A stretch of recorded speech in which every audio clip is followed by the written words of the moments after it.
Sinar ini memiliki efek kelumpuhan, jadi nama aslinya adalah Paralysis Ray. Mereka yang diberi peringkat Raja Jiwa dan di bawahnya harus terpengaruh setelah terkena sinar. Seberapa besar pengaruhnya pada Tuan Jiwa tergantung pada kultivasi individu. Kami sudah mengujinya. Ketika digunakan pada Raja Roh, sinar kelumpuhan ini sangat efektif sehingga bisa membuat mereka mati rasa selama sedetik. Ini adalah prasyarat bahwa sinar itu harus mengenai Raja Roh yang tidak berdaya yang tidak dilindungi oleh keterampilan jiwa atau alat-alat jiwa. Ketika digunakan pada leluhur jiwa, sinar dapat mematikan rasa mereka selama lebih dari 2 detik, dengan prasyarat yang sama seperti sebelumnya.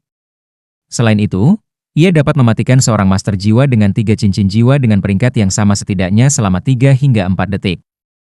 Para tamu yang terhormat, harap dicatat bahwa kami menguji sinar pada master jiwa tipe penyerangan. Efeknya pasti akan berbeda ketika digunakan pada tipe master jiwa lainnya. Persyaratan untuk menggunakan Paralysis Ray ini rendah, tetapi sangat praktis. Ini adalah produk berkualitas di antara alat jiwa kelas 3. Tawaran awal adalah 1.000 koin jiwa emas, dengan setiap kenaikan tidak lebih rendah dari 50 koin jiwa emas. Tawaran dimulai sekarang. Seseorang segera mengangkat papan lelang mereka ketika King Ya selesai berbicara. 1.300 koin jiwa emas. Seperti yang dikatakan lelang King Ya, sangat jarang melihat seorang guru kelas 6 membuat alat jiwa kelas 3. Orang seharusnya tidak memandang rendah fakta bahwa alat jiwa ini bukan kelas tinggi karena sangat praktis. Leluhur jiwa akan menemukannya cukup berguna. Selain itu, persyaratan rendah untuk menggunakan alat ini adalah aset terbesarnya. Sebagai akibatnya, harga lelang untuk barang-barang seperti itu selalu berada di sisi yang tinggi. Segera, harga melesat melewati tanda 2.000 koin jiwa emas. Orang harus tahu bahwa bahan yang digunakan untuk membuat alat jiwa ini tidak terlalu luar biasa selain desainnya yang cerdik dan pembuatan susunan-susunan formasi yang rumit. Lagi pula itu adalah alat jiwa kelas 3. Itu adalah harga yang relatif tinggi untuk membayar alat jiwa dari kelas tersebut. Alat jiwa kelas 3 yang normal hanya akan digunakan untuk ratusan koin jiwa emas. Seperti yang diharapkan, penawaran berhenti setelah melewati angka 2.000. Beberapa dari mereka yang berjuang untuk menawar pada awalnya ragu-ragu sekarang. Ini karena semua orang memiliki jumlah uang yang terbatas di tangan mereka. Selain itu, ini hanya item lelang pertama. 2.500 koin jiwa emas. Pada saat ini, Wang Yan tiba-tiba mengangkat papan di tangannya. Mata lelang King Ya bersinar, dan dia tersenyum manis pada Wang Yan, yang mengenakan topeng. Tamu terhormat nomor 166 telah menawar 2.500 koin jiwa emas. Apakah ada yang akan naik lebih tinggi? Sumber pendapatan lelang berasal dari komisi dari penjualan barang lelang. Misalnya, jika item yang harganya 100 koin emas jiwa dijual seharga 200, rumah lelang akan mengurangi 10% dari jumlah total sebagai potongan mereka. Lelang akan mendapatkan 0,1% dari jumlah di atas biaya barang lelang. Seseorang seharusnya tidak memandang rendah nilai kecil sebesar 0,1%. Itu sangat normal untuk pelelangan kelas 4 yang melebihi 100.000 koin jiwa emas sebagai keuntungan pada akhir hari. Karena ini adalah Star Luo City, dan bahkan lelang terbesar di seluruh kerajaan Star Luo, mereka praktis harus mengatur pelelangan yang tak terhitung jumlahnya setiap hari. Beberapa juru lelang tingkat tinggi biasanya hanya muncul sebulan sekali, tetapi dapat menghasilkan banyak melalui komisi. Sebagai akibatnya, ketika King Ya melihat Wang Yan menambahkan 500 untuk tawaran itu, hatinya secara alami melompat dengan gembira. Sebagai juru lelang berperingkat ungu, dia mengerti dengan sangat jelas bahwa harga pertama yang dicapai dalam pelelangan seringkali menentukan arah harga di seluruh pelelangan. Meskipun item pertama ini tidak terlalu mahal, itu pasti akan menjadi awal yang baik jika premiumnya cukup tinggi. Setelah tawaran untuk 2.500 dibuat, para penonton terdiam. Pesaing yang masih ragu-ragu beberapa saat yang lalu tidak lagi memikirkan masalah ini lebih jauh. Harga ini jelas jauh lebih dari yang mereka mampu. 2.500 koin jiwa emas, pergi sekali. Setelah King Ya menanyai penonton beberapa kali lagi dan tidak mendapat jawaban, dia memulai panggilan penutupan untuk penawaran. Momen ini adalah ketika lelang tingkat pertama mengungkapkan auranya. Lelang kecil normal akan menunda panggilan penutupan penawaran selama mereka bisa, tetapi King Ya tidak menunjukkan tanda-tanda melakukannya. Bang! Turunkan palu di atas meja. Sepakat. The Paralysis Ray dijual kepada tamu nomor 166. Terima kasih atas kebaikan kamu. King Ya memberi Wang Yan senyum manis lagi, yang dia jawab dengan anggukan ringan. Siapa yang akan menggunakan alat jiwa ini? Wang Yan menoleh dan bertanya pada kelompoknya. Hicaito adalah yang pertama untuk menyela. Guru Wang, berikan ray kelumpuhan ini kepada saudara junior. Efek dari alat jiwa ini sangat jarang. Aku rasa produsen formasi ini menyembunyikan sesuatu di dalamnya yang sangat sulit ditiru. Meskipun saudara junior belum memupuk 3 cincin jiwa, kekuatan jiwanya telah mencapai peringkat 27. Dia mungkin merasa sulit untuk menggunakannya, tetapi dia masih bisa menggunakannya sebelum mencapai peringkat 40. Mendengar dia mengatakan ini, yang lain secara alami menutup mulut mereka. Pada kenyataannya, orang yang paling cocok menggunakan paralisis ray adalah Xiao Xiao. Ini karena dia lebih dekat ke peringkat 30 daripada Huo Yuhao, dan akan melakukan terobosan setiap saat. Namun, jelas bahwa Hicaito punya alasan untuk mengatakan ini. Secara relatif, paralisis ray ini bahkan lebih cocok dengan gaya bertarung Huo Yuhao. Huo Yuhao tidak pernah berpikir bahwa dia benar-benar mendapatkan item lelang pertama sebagai insinyur jiwa cadangan. Saat pelelangan berlanjut, benar-benar ada banyak barang bagus untuk berspesialisasi dalam alat jiwa. Mayoritas alat jiwa yang luar biasa berasal dari kelas 3 hingga kelas 5. Wang Yan terus-menerus menawar barang-barang itu, dan membeli lebih dari 10 alat jiwa, membagikannya kepada semua orang. Berikut ini adalah item kedua hingga terakhir untuk hari ini. Setelah item ini dilelang, kami akan datang ke grand final kami. Aku percaya penonton pasti akan terkejut. Gadis muda itu mendorong keluar item lelang kedua dari belakang untuk hari itu. Dari bentuk jubah dan bagaimana itu praktis menempel pada troli, orang bisa melihat bahwa barang ini tidak besar. King Ya berjalan ke depan gerobak dengan alat jiwa suara amplifikasi di tangannya. Dia tersenyum dan berkata, "Aku yakin semua orang yang duduk di antara hadirin yang melakukan penelitian mendalam tentang alat jiwa pasti akan sangat akrab dengan item ini. Ini juga sering muncul di lelang alat jiwa juga. Itu memiliki nama yang lucu, Milk Bottle." Dia mengangkat kain dari item saat dia berbicara, sekaligus mengambil item lelang dari kereta. Item itu adalah kalung perak, dan di atasnya tergantung liontin logam dalam bentuk botol susu, seukuran ibu jari orang dewasa. Mata Hicaito bersinar saat dia berbisik pada Huo Yuhao. "Saudara junior, ini yang aku ceritakan. Kamu paling membutuhkan ini sekarang." Melihat jenis botol susu yang dipegangnya, sepertinya alat jiwa kelas 4. Huo Yuhao memiliki gelombang keraguan di hatinya, sementara secara bersamaan merasa malu. Dia telah belajar bagaimana membuat alat jiwa selama hampir 1 tahun, tetapi masih ada banyak hal yang tidak dia ketahui di dunia alat jiwa. Lelang King Ya tersenyum dan berkata, "Sesuai namanya, botol susu secara alami digunakan untuk minum susu. Namun, baik untuk insinyur jiwa atau guru jiwa, botol susu mereka digunakan untuk mengisi kembali kekuatan jiwa mereka. Tentu, aku harus menyebutkan bahwa menyusui masih yang terbaik." Para penonton langsung tertawa terbahak-bahak setelah mendengar lelucon ini, dan bahkan King Ya sendiri pun tertawa. Gunung-gunung di dadanya agak pas untuk menyusui yang dia bicarakan. Kembali ke topik yang ada, nama ilmiah dari botol susu ini seharusnya menjadi alat jiwa pemulihan energi. Master jiwa dan insinyur jiwa dapat menggunakan item ini. Botol susu dapat menjadi alat jiwa dari kelas manapun, tetapi hanya master jiwa peringkat 3 dan di atasnya yang dapat membuatnya memiliki efek tertentu. Ini sangat umum di antara alat jiwa, tetapi botol susu kelas tinggi sangat mahal. Aku ingat melihat botol susu kelas 7 muncul sekali di lelang Starlink tingkat pertama kami. Itu benar-benar menyebabkan keributan pada saat itu. Pada akhirnya, kesepakatan dibuat untuk 7 juta koin jiwa emas, menetapkan rekor baru untuk semua botol susu. Secara alami, botol susu digunakan untuk mengisi kekuatan jiwa, terlepas dari peringkat masing-masing. Seseorang hanya perlu mengisinya dengan kekuatan jiwa sebelum menggunakannya untuk bekerja. Alat jiwa ini memiliki keterbatasan juga. Saat menggunakannya, seseorang harus menghentikan dan menyerap kekuatan jiwa dengan seluruh pikiran dan jiwa mereka. Jika seseorang tidak fokus, mereka akan gagal membimbing kekuatan jiwa ke dalam tubuh mereka. Karena itu, aku harus memperingatkan hadirin di setiap lelang untuk tidak menggunakan botol susu dalam pertempuran. Baiklah, aku percaya bahwa penonton sangat memahami botol susu. Aku tidak akan ngobrol lagi. Tawaran awal adalah 6.000 koin jiwa emas, dengan setiap tawaran yang meningkat tidak lebih rendah dari 100 koin jiwa emas. Ketika King Ya menyatakan bahwa tawaran untuk botol susu terbuka, Hicaito juga menjelaskan karakteristiknya secara lebih rinci kepada Huo Yuhao. Yuhao, alat jiwa ini adalah alat jiwa paling rumit di kelasnya dalam hal pembuatannya, dan juga memiliki persyaratan material tertinggi. Alasan untuk itu adalah karena ia harus menyimpan sejumlah besar kekuatan jiwa. Selain itu, botol susu tidak bisa membiarkan kekuatan jiwa bocor pada saat yang sama, juga tidak bisa memampatkan kekuatan jiwa sampai menyebabkan ledakan. Dengan demikian, persyaratan untuk susunan formasi dan bahan dalam pembuatan botol susu sangat tinggi. Hanya ada satu kriteria untuk berhasil membuat botol susu, dan itu adalah stabilitas.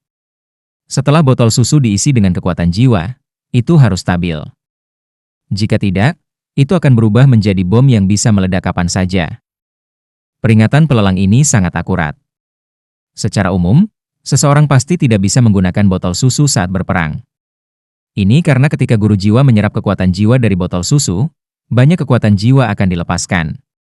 Dalam proses menerima kekuatan jiwa dari botol susu, tubuh tuan jiwa pasti akan menemui jalan buntu. Ini akan sangat fatal bagi seorang master jiwa dalam pertempuran. Terlebih lagi, ada saat-saat ketika sangat sulit mengontrol botol susu. Itu biasanya akan menyerap semua kekuatan jiwa tuan jiwa, atau mengisi kekuatan jiwa seseorang hingga penuh. Botol susu tingkat tinggi mahal karena sangat menuntut dalam hal bahan yang dibutuhkan. Terlalu sulit untuk membuatnya. Kesulitan membuat botol susu kelas 7 bahkan bisa melampaui alat jiwa kelas 8 yang normal. Paling tidak, seorang master alat jiwa kelas 8 diperlukan untuk membuatnya. Bahkan aku hanya bisa membuat botol susu kelas 3 pada saat ini. Itu sendiri tidak berarti apa-apa, tetapi butuh waktu terlalu lama untuk membuatnya.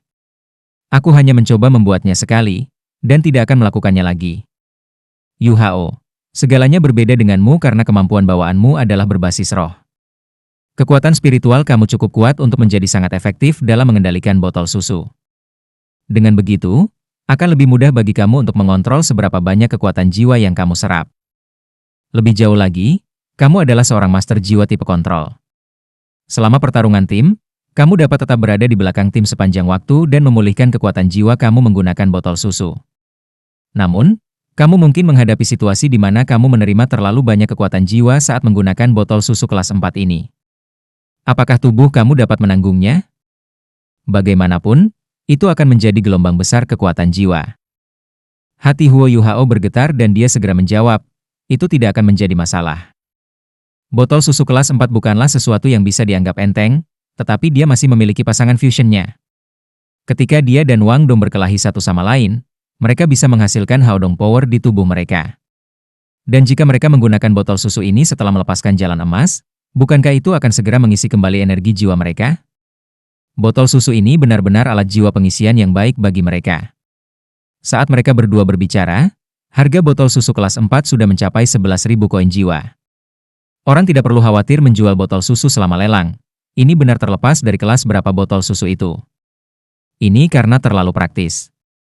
Bahkan bisa dikatakan sangat penting bagi seorang insinyur jiwa tingkat tinggi. Dan sekarang, bahkan para master jiwa sangat bersedia untuk menggunakannya.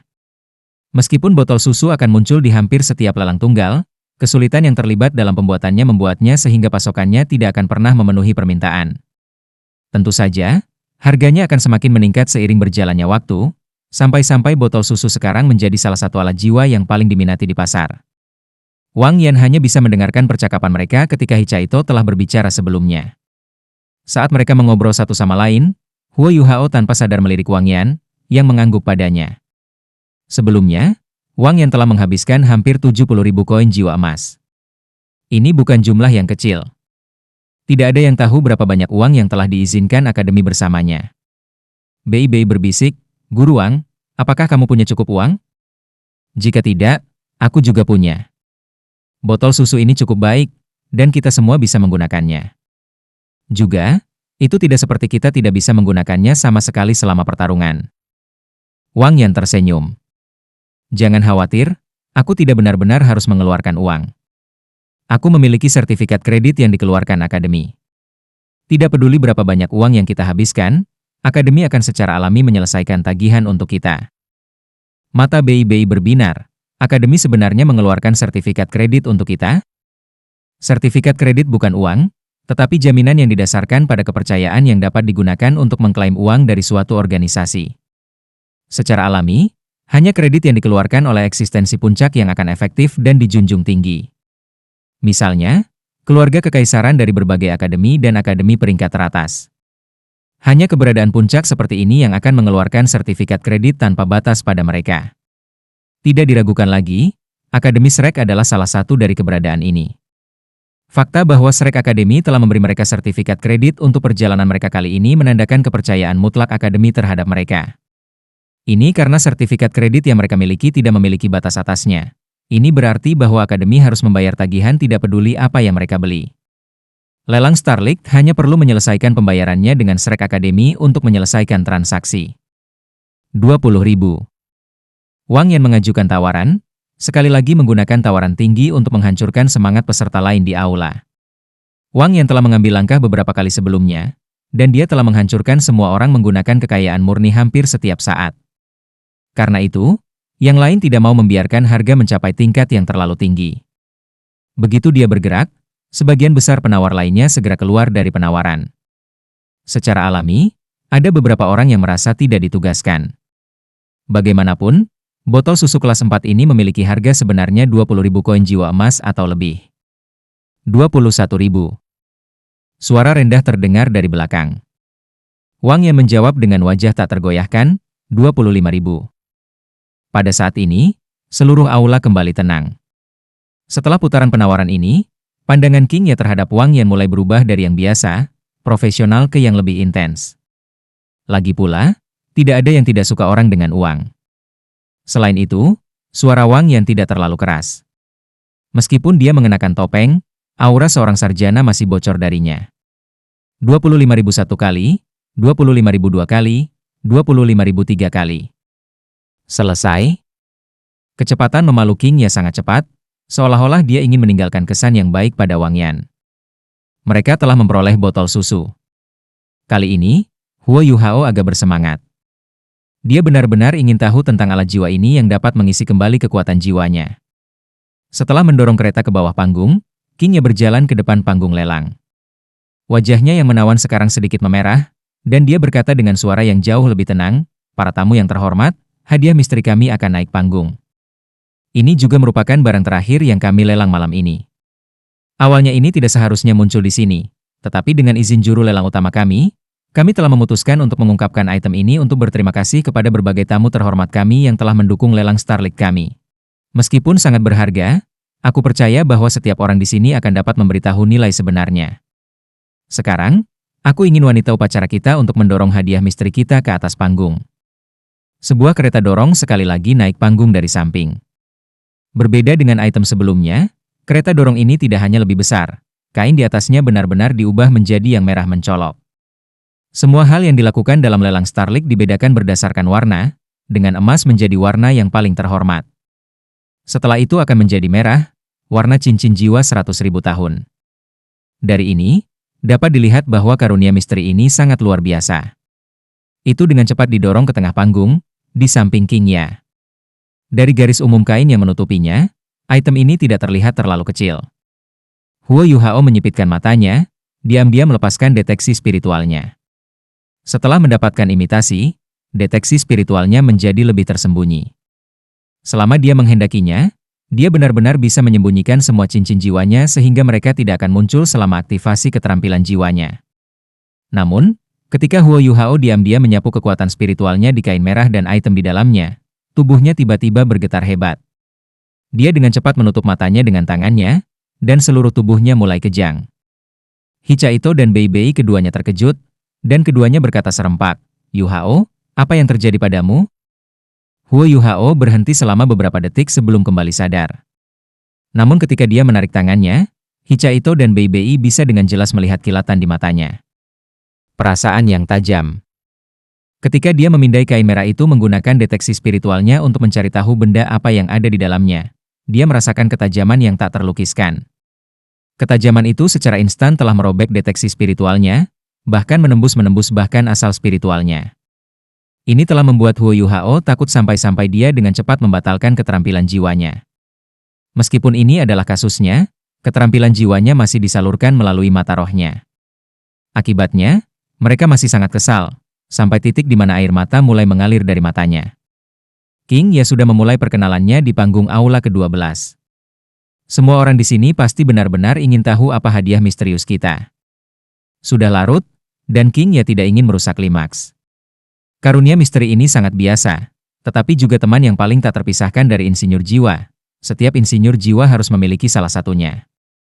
Namun, item terakhir yang kami lelang sama sekali berbeda. Itu bukan alat jiwa, itulah sebabnya aku mengatakan bahwa itu seharusnya tidak ada di sini. Namun, itu terlalu dekat hubungannya dengan seorang insinyur jiwa. Sebelum aku melepas kain ini, izinkan aku mengatakan satu hal terakhir. Kelangkaan dan nilai item ini cukup untuk dilelang di salah satu lelang peringkat teratas Starlight Auction kami. Semuanya, tolong lihat. Tatapan semua orang tertarik ke arah panggung saat King Ya mengangkat kain dari kereta. Namun, item yang mempesona atau sangat brilian yang mereka harapkan tidak muncul. Apa yang muncul di tempatnya adalah benda yang tidak biasa. Itu seperti yang dikatakan King Ya, ini adalah item yang akan dikenal oleh insinyur jiwa, juga sesuatu yang tidak bisa mereka lewati. Alasan dibalik kain tinggi yang menutupi gerobak itu bukan karena ukuran barang itu sendiri. Alih-alih, itu karena benda itu diletakkan di atas etalase, dan massa yang ditutupi kain itu adalah etalase itu sendiri. Benda itu sendiri sangat kecil, sekitar setengah kaki panjangnya, dan setebal jari. Tampaknya tumbuh semakin sempit dari bawah ke atas, dan bagian paling atas dari barang itu adalah ujung yang sangat tajam. Di sisi lain, bagian bawahnya adalah pisau selebar setengah inci. Itu memiliki tampilan yang sederhana dan gelap di sana, dan ukiran yang samar-samar terlihat di sana. Mereka memancarkan aura kuno, namun suram. Sejumlah besar peserta menghela nafas tidak puas. Jelas, mereka tidak berpikir bahwa karunia misterius ini mengejutkan mereka. Namun, murid dari sejumlah kecil orang dengan cepat berkontraksi. Penampilan item ini telah mengejutkan mereka. Pisau pahat. Benar, ini adalah pisau ukiran yang bisa digunakan oleh seorang insinyur jiwa untuk mengukir formasi inti. Kedua ujung pisau pahat berguna bagi seorang insinyur jiwa, yang dapat menggunakannya secara berbeda saat memahat formasi inti yang berbeda. Insinyur jiwa tidak bisa kekurangan pisau pahat. Ini adalah persyaratan dasar untuk mengukir alat jiwa. Huo Yuhao juga memiliki pisau ukiran, yang diberikan kepadanya oleh Fan Yu. Itu adalah pisau ukiran yang relatif baik, terbuat dari logam keras yang membuatnya tajam, kokoh, dan stabil. Itu sangat cocok baginya untuk menggunakannya. Fan Yu juga mengatakan kepadanya bahwa ia akan membantunya menemukan pisau ukiran yang lebih luar biasa setelah ia menjadi insinyur jiwa kelas 4. Lagi pula, semakin tinggi pangkat insinyur jiwa, semakin berharga dan tangguh logam yang akan ia gunakan. Jika pisau ukiran seorang insinyur jiwa tidak cukup baik, bagaimana ia bisa mengukir formasi inti? Lebih jauh lagi, pisau pahat yang bagus bisa membuat seorang insinyur jiwa mencapai hasil 2 kali dengan separuh upaya sambil menciptakan alat jiwa. Huo Yuhao dan Hichaito keduanya terkejut melihat pisau pahat ini. Paling tidak, mereka tidak bisa mengetahui di mana titik-titiknya yang menonjol ada di permukaan.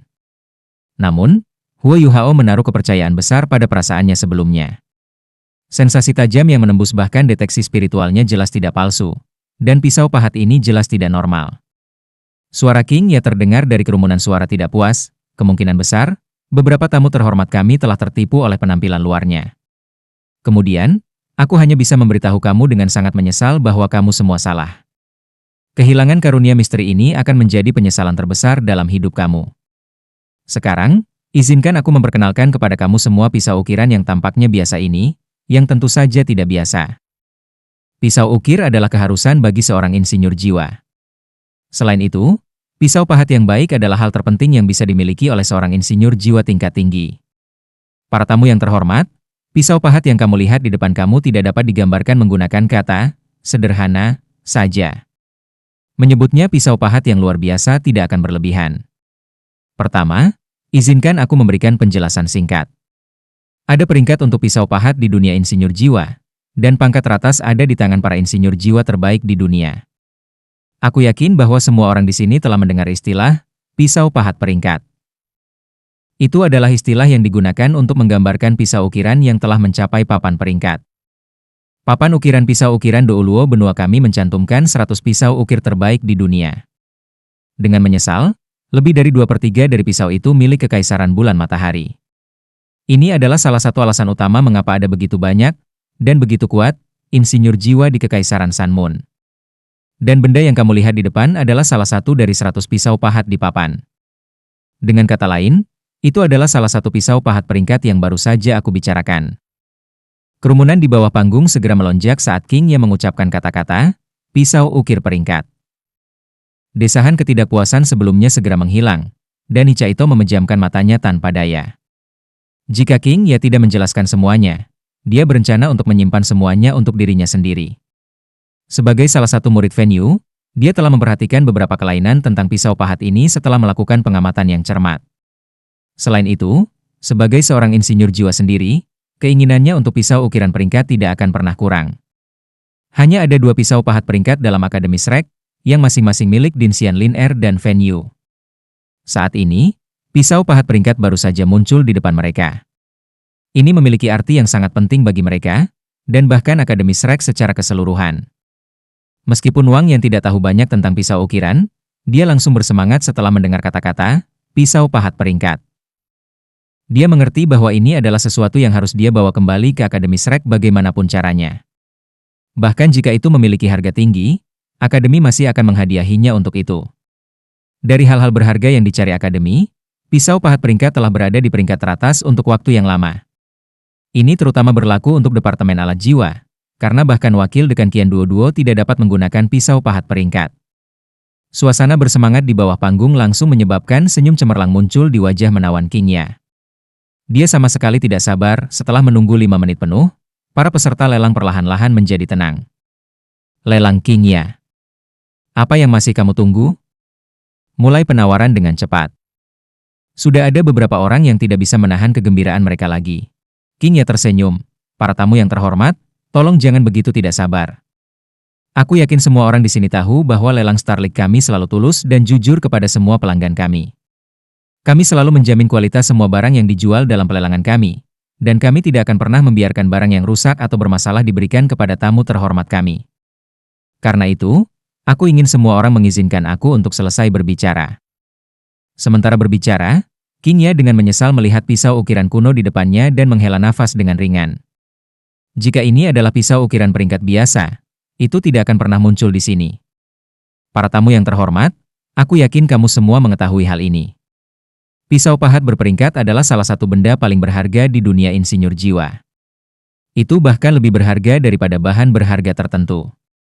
Alasan mengapa pisau pahat peringkat ini muncul sebagai item terakhir dalam lelang kelas 4 hari ini adalah karena ia memiliki masalah tertentu. Ini berada di peringkat ke-99 di papan ukiran pisau ukiran, tetapi dengan kekuatannya, itu seharusnya tidak peringkat yang rendah. Bahkan, itu harus berada dalam 30 teratas. Namun, alasan utama mengapa peringkatnya sangat rendah adalah karena itu adalah pisau ukiran terkutuk. Hichaito tiba-tiba berteriak, apakah itu pisau pemecah jiwa yang minim yang melawan pemiliknya? Shrek Academy duduk di baris pertama pelelangan, dan suaranya juga tidak lembut. King Ye secara alami dapat mendengar kata-katanya, dan jejak keheranan segera muncul di wajahnya yang menawan di mana dia menjawab, kami sebenarnya memiliki tamu berpengetahuan. Benar, pisau pahat ini adalah pisau ukiran pelahap jiwa peringkat ke-99 yang dikenal sebagai Vicious Knife. Pisau pemecah jiwa yang ominous ini telah memiliki lebih dari 3.000 tahun sejarah. 3.000 tahun yang lalu, itu muncul di Kekaisaran Sun Moon. Penciptanya adalah insinyur jiwa yang benar-benar luar biasa yang seharusnya menjadi insinyur jiwa kelas 9. Selain itu, dia bukan hanya seorang insinyur jiwa, tetapi juga seorang guru jiwa, master jiwa iblis yang menakutkan. 3.000 tahun yang lalu, dia membawa badai pembantaian dan teror ke benua itu. Pada saat itu, para peserta lelang menjadi tenang. Ekspresi banyak orang menjadi suram juga. Pisau pemecah jiwa yang berminyak diciptakan oleh Tuan Roh Jahat itu selama tahun-tahun terakhirnya. Menurut cerita, dia bertemu musuh bebuyutan tidak lama setelah membuat pisau pahat ini. Dia jenius di generasinya, tetapi juga monster. Dia kemudian jatuh, tetapi tidak membawa Ominous Soul Devouring Knife di sisinya ketika dia meninggal. Mengikuti berlalunya waktu, pisau ganas ini berakhir di dunia fana. Ketika lelang Starlight kami menyelidiki masa lalunya, kami menemukan bahwa pisau ganas ini memiliki total 37 pemilik. Namun, setiap orang dari 37 orang ini tewas dengan kejam. Dari jumlah itu, 9 dari mereka menjadi penguasa jiwa jahat. Menurut legenda, pisau pemecah jiwa yang ominous ini mengandung jejak jiwa master roh jahat yang berbakat itu. Karena itu, ia mengarahkan pemiliknya ke jalan kejahatan. Jika kamu tidak berkemauan keras, kamu tidak akan dapat menggunakannya. Lebih jauh lagi, itu benar-benar tidak dapat sering digunakan. Dengan demikian, ia jatuh dan jatuh di peringkat sampai akhirnya mencapai tempat di mana ia tidak bisa jatuh lebih jauh. Karena kemuliaan sebelumnya, itu tidak pernah terserang dari papan ukiran pisau ukir. Orang-orang yang menyukainya selalu berharap bahwa pada akhirnya dapat menemukan master sejati, tetapi kami berharap pemiliknya memiliki atribut cahaya. Dengan cara ini, akan sangat sulit baginya untuk rusak. Secara alami, kita tidak memiliki pemahaman yang lengkap tentang pisau pahat ini. Karena itu, kami menyarankan agar tamu terhormat kami berhati-hati saat membeli item ini. Kami dapat menjamin bahwa selama kamu tidak menuangkan kekuatan jiwa ke dalamnya, kamu tidak akan dilawan habis. Selain itu, dengan statusnya sebagai pisau pahat peringkat, mengubahnya menjadi pusaka cukup bagus. Setelah mendengarkan penjelasan panjang King-nya, semua orang yang hadir akhirnya mengerti mengapa pisau pahat peringkat muncul di lelang kelas 4. Banyak peserta yang semula ingin membelinya sekarang diam. Pisau pemecah jiwa yang ominous ini benar-benar tidak akan memiliki nilai yang terlalu rendah karena statusnya sebagai pisau pahat peringkat. Namun, betapapun baiknya, itu tidak bisa dibandingkan dengan kehidupan seseorang. Jika seseorang membeli barang berharga seperti itu dan tidak menggunakannya, bukankah itu akan sia-sia? Pada akhirnya, ini hanyalah lelang kelas 4, dan banyak dari peserta tidak terlalu kaya. Karena ini, keraguan-raguan mulai muncul di hati mereka. Hichaito menghela nafas dan menggelengkan kepalanya, kamu tidak bisa membeli pisau yang kejam ini. Aku pernah mendengar guru aku membicarakannya sebelumnya. Counter melahap pisau ganas ini tidak sesederhana apa yang dikatakan juru lelang. Kamu harus dapat melihat ini dari apa yang terjadi pada pemilik yang tidak mati. Lagi pula, itu adalah pisau pahat peringkat. Jika kita membelinya dan membawanya kembali, akankah kita bisa menolak untuk tidak menggunakannya? Jika aku tidak salah, guru aku mengatakan bahwa alat jiwa yang diproduksi oleh Omino Soul Devouring Knife ini akan memiliki 2 efek tambahan, membuat mereka keberadaan yang menakutkan. Sayang sekali. Tidak ada yang akan mengambil nyawa mereka sebagai lelucon. Ketika Hichaito selesai berbicara, Wang Yan mengungkapkan ekspresi kecewa di matanya. Dia sudah siap untuk menyerah pada Oro Soul Devouring Knife. Harga awal dari pisau pemecah jiwa ominous adalah 100.000 koin jiwa emas, dan setiap kenaikan tidak bisa lebih rendah dari 5.000 koin jiwa emas.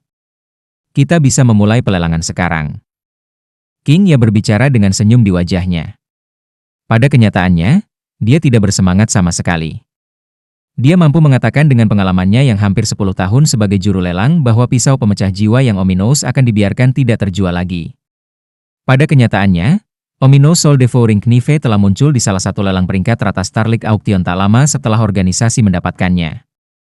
Harga awalnya bukan 100.000, tetapi 300.000. Itu telah diperoleh secara kebetulan, dan itu masih merupakan pisau pahat berperingkat apapun yang dikatakan. Namun, siapa yang bisa meramalkan bahwa keburukannya begitu meluas? Bahkan para tamu kelas atas dari lelang Starlight tidak mau memilikinya, bahkan sebagai pusaka.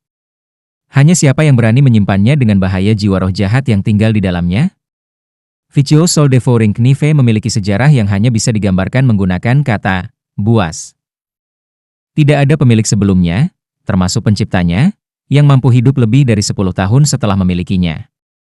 Karena itu, ia telah menghabiskan sebagian besar dari 3.000 tahun keberadaannya berbohong tidak digunakan. Tak berdaya, pemilik lelang Starlight hanya bisa membiarkannya sering muncul dalam berbagai lelang. Lebih lanjut, dia berjanji untuk memberikan komisi 1% kepada juru lelang yang mampu menjualnya. Namun, hal-hal yang ternyata bertentangan dengan keinginannya. The Omino Soul Devouring Knife telah muncul di beberapa puluh lelang, tetapi tidak ada yang mau membelinya. Karena hal ini, harganya turun dan turun lagi sampai mendekati harga yang dibeli oleh pelelangan. Jika itu tidak akan dijual, jadilah itu. King Ya tidak punya terlalu banyak harapan di tempat pertama. Sebuah suara yang agak muda tiba-tiba terdengar dari area tempat duduk pada saat ini, 100.000 koin jiwa emas. Sebuah tanda yang berisi nomor 333 tiba-tiba muncul. King Ya terpana. Ini adalah pertama kalinya seseorang menawar pisau pemuja jiwa yang ominous. Dia benar-benar sangat gembira setelah takjub sesaat. Harus diketahui bahwa komisi 1% dari harga 100.000 koin jiwa emas adalah 1.000 koin jiwa emas. Bahkan jika seseorang menghambur-hamburkan uangnya, itu akan cukup bagi orang itu untuk bertahan hidup selama beberapa tahun. Sudah cukup bagus bagi King Ya untuk dapat memperoleh puluhan hingga ratusan koin jiwa emas selama setiap lelang yang diselenggarakannya. Lagi pula, dia hanya juru lelang tingkat ungu. Jika dia bisa menjual Omino Soul Devouring Knife, dia bisa dipromosikan menjadi juru lelang kulit hitam, atau bahkan yang lebih tinggi. King Ya bahkan lupa berbicara sejenak karena kegembiraan yang dia rasakan. Aku menawar 100.000 koin jiwa emas. Suara muda itu terdengar sekali lagi. Ah, oke. Tamu nomor 333 telah menawar 100.000 koin jiwa emas. Apakah ada tamu lain yang ingin menawar?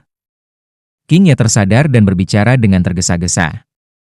Lebih jauh lagi, harapan yang dia rasakan melonjak drastis. Jika satu orang mau menawar untuk itu, mengapa tidak ada yang kedua? Bahkan jika tawaran itu meningkat 5.000, dia akan mengambil 50 koin emas jiwa lagi.